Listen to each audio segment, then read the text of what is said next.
Dans le cadre de sa tournée Un jour un territoire, Patrick Weyten était récemment dans le canton de Bitche, accompagné du conseiller général Gérard Imbert.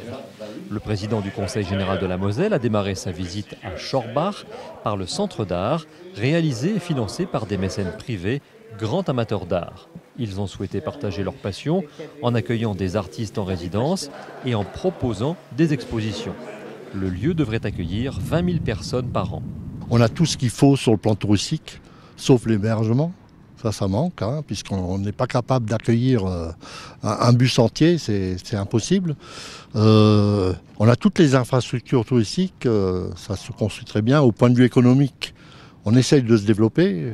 On a un peu de malchance parce que d'un côté, sur Sarreguemines, c'est une zone à fiscalité réduite. Sur l'approche Alsace, c'est à fiscalité réduite et entre les deux, nous ne sommes pas. Donc les industriels, ils vont à gauche ou à droite. Ils s'arrêtent rarement chez nous, sauf pour la qualité de vie. À Bitche, Patrick Weyten a poursuivi sa visite au centre médico-social où il a rencontré les agents du département.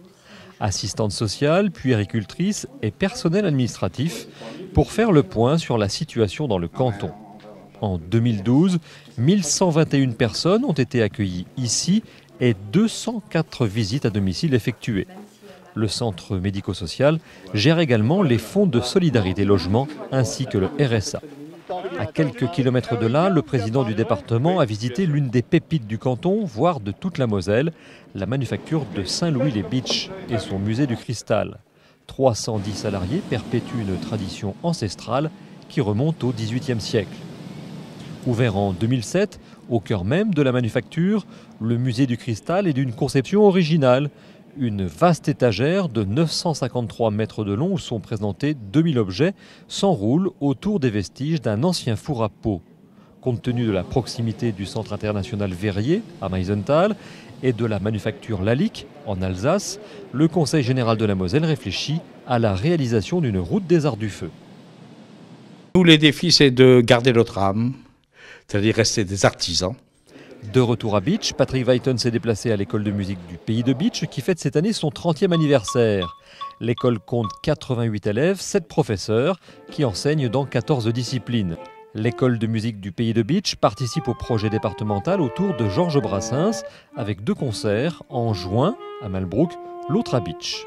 C'est pour ça que le département, lorsque j'ai été sollicité, a dit banco. Le conseil général y va, mais il n'y va pas seul. Il y va avec la communauté de communes du territoire, ce qui a été le cas puisque le président Vogt m'a suivi, m'a accompagné et je souhaite que ça soit comme ça sur chacun des territoires de Moselle, qu'on structure l'offre culturelle et qu'on mette en place des écoles de pôle qui rayonnent ensuite de façon satellitaire sur les communes plus rurales pour toucher l'ensemble des Mosellans. Pour moi, c'est essentiel, c'est indispensable. C'est comme ça qu'on réussira le pari de l'attractivité du 3e millénaire en Moselle. En début de soirée, le président du Conseil général de la Moselle a signé un protocole d'accord avec la société Télépro spécialisée dans le marketing direct dans le domaine de l'habitat pour l'octroi d'une subvention d'aide départementale à l'implantation de 14 500 €. Télépro intervient comme centre d'appel notamment pour un fabricant de fenêtres. La société, qui emploie 20 personnes actuellement, compte en rassembler 35 d'ici 2015.